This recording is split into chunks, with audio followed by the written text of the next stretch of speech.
오늘 예배의 자리에 나온 성도 여러분, 그리고 영광스러운 순장 훈련 과정을 하고 계시는 예비 순장님 여러분을 주님의 이름으로 환영하고 축복합니다. 하나님께서는 우리 예비 순장들에게 충성이라는 주제를 통해 앞으로의 순장의 삶을 격려하고 인도하기를 원하십니다. 여러분, 충성이란 단어의 뜻이 무엇일까요? 세상에서 말하는 충성이 있고요, 성경에서 말씀하시는 하나님이 요구하시는 충성이 있습니다. 세상에서 말하는 충성은 충성! 네, 많이 들어보셨을 겁니다. 제가 각도가 제대로 됐나 모르겠네요. 열심히 연습을 했는데, 세상에서 말하는 충성은 어떤 특정 집단, 특정 사람, 아니면 국가에 대한 헌신이나 복종을 말합니다. 그럼 성경에서 말씀하시는 충성은 어떤 의미일까요? 물론 하나님께 대한 헌신과 복종도 맞습니다. 그런데요, 전제 조건이 있어요. 바로 하나님과의 관계로 말미암아라는 것이죠. 이 성경 원어인 충성을 히브리어와 헬라어로 살펴보면 에메트, 피스티스라고 하는데요, 먼저 이 에메트라는 뜻은 진리, 신실, 성실 등의 뜻이 있습니다. 즉 마음에서 우러나오는 정성과 신실함을 말하는 것이죠. 다음으로 피스티스라는 뜻은 마찬가지로 진리, 신실, 성실이라는 뜻이 있는데요, 하나님께 대한 믿음이 충만한 상태를 말하는 것이죠. 이를 정리해서 말씀드리면 충성이란 단순히 열심히 일하는 것, 맹목적인 어떤 복종보다는 하나님과의 관계 속에서 하나님의 뜻을 신뢰하고 믿으며 흔들림 없이 하나님의 뜻을 따르는 관계적이고도 능동적인 신실함을 바로 성경에서는 충성이라고 말합니다. 이 시간 오늘 본문인 마태복음 25장 달란트 비유의 말씀을 통해 앞에서 살펴본 충성의 의미의 근거에 그동안 말씀과 기도로 훈련받으며 또 순장으로서의 마음을 준비해온 우리 예비 순장님 여러분에게 충성이라는 주제를 통해 은혜를 나누고자 합니다. 오늘 본문에 기록된 이 충성된 종처럼 우리 시대에도 이런 모습의 평생의 충성이 있습니다. 어떤 한 아버지가 오래된 낡은 가죽 지갑을 평생 바꾸지 않고 사용했다고 합니다. 그것을 답답하게 여긴 아버지의 아들은 이렇게 말했습니다. 아유, 아버지, 그 지갑이 너무 낡았어요. 아들이 돈이 없는 것도 아니고 이제 좀 바꾸세요. 그러자 아버지는 이렇게 대답했습니다. 이 지갑은 말이야, 너희들을 키우려고 새벽마다 시장을 돌며 가장 많이 꺼내고 만졌던 거란다. 비록 가진 건 많지 않았지만 하나님이 맡기신 가장이라는 달란트만큼은 끝까지 책임지고 싶었단다. 그렇습니다. 비록 다른 사람들이 볼 때는 그냥 낡은 가죽 지갑 하나였지만 그 안에는 아버지의 평생의 충성이 들어 있습니다. 주님이 부르실 때 충성하는 종은 바로 이런 사람인 것이죠. 남이 알아주지 않아도 작은 것 하나에도 하나님의 마음을 품는 사람인 것입니다. 오늘 본문에 기록된 충성된 종은 맡겨진 일에 대해 책임을 지며 결과가 아닌 과정에서의 신실함을 보여주고 주님 오실 때까지 그 충성을 유지하는 종입니다. 오늘 본문의 달란트 비유의 내용은 이렇습니다. 멀리 다른 나라로 가는 주인이 나옵니다. 그 주인은 종들에게 각각 재능에 따라 5달란트, 2달란트, 1달란트를 맡겼습니다. 여기서 중요한 것은 맡겨진 분량이 아니라 맡겨진 사실 그 자체입니다. 우리 각 사람에게는 그리스도의 선물의 분량대로 은혜를 주셨고 하나님께서는 그 능력에 따라 책임을 맡기십니다. 오늘 본문 앞절인 15절을 한번 주목해 볼까요? 마태복음 25장 15절 말씀입니다. 각각 그 재능대로 한 사람에게는 금 5달란트를, 한 사람에게는 2달란트를, 한 사람에게는 한 달란트를 주고 떠났더니, 즉 주인이 종들에게 자기의 달란트를 맡기면서 무엇을 당부했는지 성경은 말하고 있지 않아요. 제가 이 달란트 비유 말씀을 가만히 돌아보면서 주인이 과연 무슨 말을 했을까 생각을 해보았습니다. 여러분 혹시 오늘 본문을 읽으며 그런 생각을 안 해보셨습니까? 저만 생각을 하고 오늘 말씀을 준비한 것 같습니다. 과연 주인이 자신에게 맡긴, 그 종들에게 맡긴 달란트를 보면서, 그 달란트를 맡은 종들을 보면서 무슨 생각을 했을까요? 우리 예비 순장 여러분, 여러분이 순장 훈련을 받기 전에 권유 및 신청서를 작성하면서 무슨 생각을 하셨습니까? 아마 여러 생각을 했을 거예요. 그러나 지금까지 모든 훈련 과정을 잘 받아오고 계시지 않습니까? 주인은 이런 생각을 했을 거예요. 내가 믿으니까 너에게는 5달란트, 내가 믿으니까 너에게는 2달란트. 내가 너를 살짝 조금 못 믿겠거든, 하지만 해봐라, 1달란트. 이런 마음으로 맡기지 않았을까요? 순장훈련을 마치게 되면 여러분에게는 이제 순이라는 작은 소그룹이 맡겨질 것입니다. 하지만 이것은요, 결코 작은 일이 아닙니다. 한 영혼 한 영혼을 주님의 이름으로 섬기고 양육하는 귀한 사역입니다.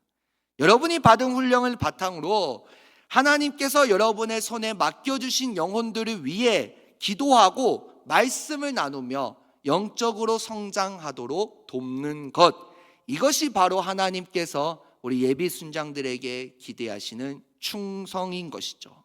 자, 이 사실을 사도 바울은 이렇게 말합니다. 고린도전서 4장 2절 말씀입니다.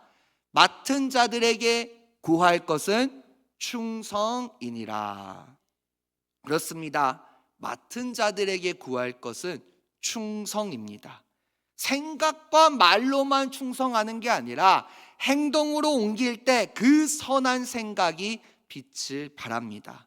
충성된 종은 맡겨진 일에 대해 책임을 지며 결과가 아닌 과정에서의 신실함을 보여준다는 것이죠. 오늘 본문 앞절인 16절에서 17절에 5달란트 받은 자와 2달란트 받은 자는 받은 즉시 내일 일할게요가 아니라 받은 즉시 열심히 일해 갑절의 이익을 남겼습니다. 16절과 17절 말씀입니다.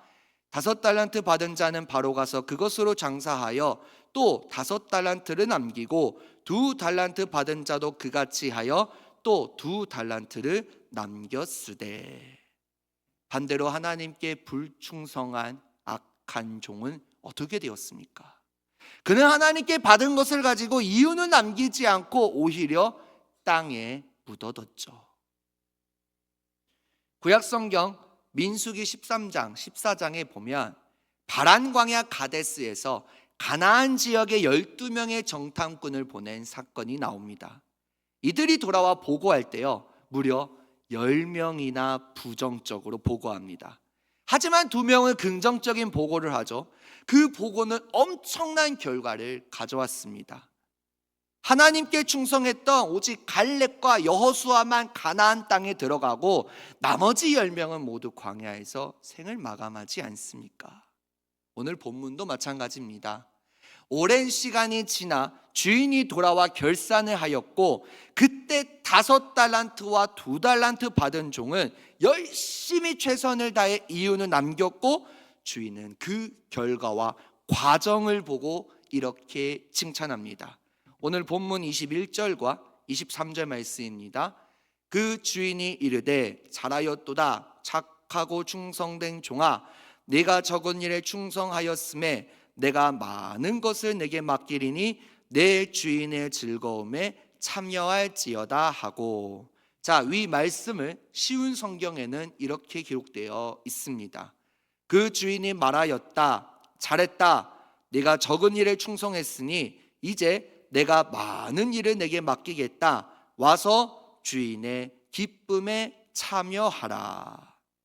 자, 성경이 말씀하는 충성은요, 단순히 어떤 눈에 보이는 성공적인 결과만을 의미하는 것이 아닙니다. 비록 결과가 기대에 미치지 못하더라도 하나님께서는 그 과정에서 여러분이 얼마나 신실하게 하나님의 말씀에 순종하며 애썼는지를 보신다는 것이죠. 여러분, 신앙은 어떤 최고를 향해 나아가는 게 아니에요. 여러분, 충성은 어떤 최고의 충성을 하는 게 아니에요. 우리는 최고의 충성을 할 수 없어요. 연약하고 넘어지는 죄인이기 때문이죠. 그럼 우리는 어떤 충성을 해야 될까요? 최선을 다해 충성을 해야 됩니다.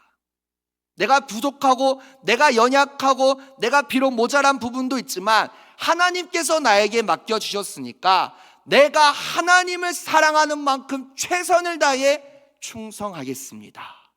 하나님께서는 바로 그 충성을 기뻐하신다는 것이죠.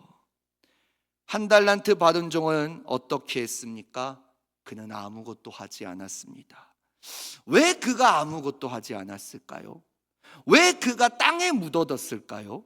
한 달란트 받은 종의 문제는요, 그가 실패했기 때문이 아니라 주인의 뜻을 오해하고 두려워하여 아무것도 하지 않은 것이죠. 주인이 나에게 한 달란트를 맡겨주셨는데 내가 뭘 해야 될지 몰라. 그래서 계속 찾아다녀요. 방황합니다. 근데 나는 아무것도 할 수 없어요. 그래서 주인이 나를 혼낼까 봐 두려워하여 땅에 묻어두었다는 겁니다. 다시 한번 말씀드립니다. 하나님께서는 결과보다 여러분의 태도와 과정에서의 신실함을 주목하십니다. 한 회사에 매일 퇴근 전에 싱크대에 컵을 깨끗하게 씻어두던 직원이 있었습니다. 그 누구도 지킨 것이 아니었어요. 그 누구도 알아주지 않는 일이었습니다. 시간이 지나 회사가 여러 이유로 인해 구조조정을 하게 되었을 때 대표는 인사팀에 이렇게 말했다고 합니다. 매일 퇴근 전에 싱크대에 컵을 깨끗하게 씻는 저 사람은 꼭 남겨두세요. 저런 사람이 회사를 지탱합니다. 그렇습니다. 남들이 보지 않는 자리에서 움직이는 작은 충성이 결국 열매가 되어 돌아오는 것입니다. 오늘 예배를 통해 다시 새로운 마음으로 다짐하는 우리 예비 순장님들, 지금도 사역을 감당하고 계시는 우리 순장님들, 사역을 하다 보면 어려움과 좌절을 겪을 수도 있습니다. 하지만 우리 주님께서는 여러분이 완벽하기를 요구하는 것이 아니라 그럴 때일수록 하나님을 더욱 의지하며 끝까지 포기하지 않고 신실하게 나아가기를 원하십니다. 이렇게 충성된 종은 맡겨진 일에 대해 책임을 지며 결과가 아닌 과정에서의 신실함을 보여주고 주님 오실 때까지 그 충성을 유지합니다. 이 사실을 우리 주님은 요한계시록 2장 10절 하반절에서 이렇게 말씀하십니다. 네가 죽도록 충성하라. 그리하면 내가 생명의 관을 내게 주리라. 이 말씀에 기록된 죽도록 충성하라 라는 의미가 무엇일까요? 두 가지 의미가 있는데요. 먼저 예수님에 대한, 하나님에 대한 믿음과 신뢰를 굳건히 지키는 신실한 상태를 변할지라도 끝까지 유지하며 충성하라는 의미입니다. 그 다음으로 어떤 상황에서도 믿음을 부인하지 않고 끝까지 하나님께 나아가라라는 의미인 것입니다. 즉 죽도록 충성하라. 이 말씀은 예수님을 향한 흔들림 없는 믿음을 끝까지 지키라는 말씀이죠. 다시 말씀드리면 이 말씀은 여러분의 충성이 어떤 일시적인 훈련 기간이나 어떤 순장의 임기 동안에만 그치는 것이 아니라 주님 다시 오시는 그날까지 지속되어야 함을 강조하는 것이죠. 오늘 이 자리에 참석한 우리 예비 순장님들, 여러분은 이제 곧 훈련생에서 현장으로 뛰는 순장으로 나아갑니다. 이러한 하나님의 부르심에 기쁨으로 순종하고 주님을 가슴에 품고 사역하며 교회에 충성된 순장으로 쓰임 받으라는 말씀이죠. 지난 훈련 기간 동안 영적으로 성장하고 신앙의 인격이 성숙해진 여러분의 모습을 우리 주님께서 크게 기뻐하십니다. 여러분에게 곧 맡겨질 수는 작아 보일 수는 있지만 그 안에는 소중한 한 영혼 한 영혼이 있습니다. 여러분의 순장 사역은 한 사람의 삶이 바뀌고 한 가정이 회복되며 한 영혼이 다시 일어서는 아주 소중한 하나님의 부르심입니다. 이제 여러분의 순장 사역을 통해 많은 영혼이 살아나고 여러분의 삶을 통해 하나님의 살아계심이 증거되기를 소망합니다. 마침내 주님 앞에 서는 그날, 오늘 본문 21절과 23절의 칭찬이 바로 예비 순장님, 우리 순장님들 모든 성도 여러분에게 말씀하시는 칭찬이 되기를 바랍니다. 이렇게 말이죠. 잘했다. 우리 예비 순장들이 여러분들이 적은 일에 충성했으니 이제 내가 많은 일을 내게 맡기겠다. 와서 주인의 기쁨에 참여하라. 여러분 어떻게 결단하시겠습니까? 어떤 마음으로 하나님께 나아가시겠습니까? 이제 여러분의 마음을 드립시다. 하나님의 부르심에는 후회하심이 없어요. 지금 여러분이 이 자리에 선 것도 다 주의 부르심입니다. 오늘도 그 부르심에 순종하며 오늘도 그 부르심에 반응하며 충성하며 주님이 부르실 때 충성하며 나아가는 저와 여러분들이 되기를 주님의 이름으로 소망합니다.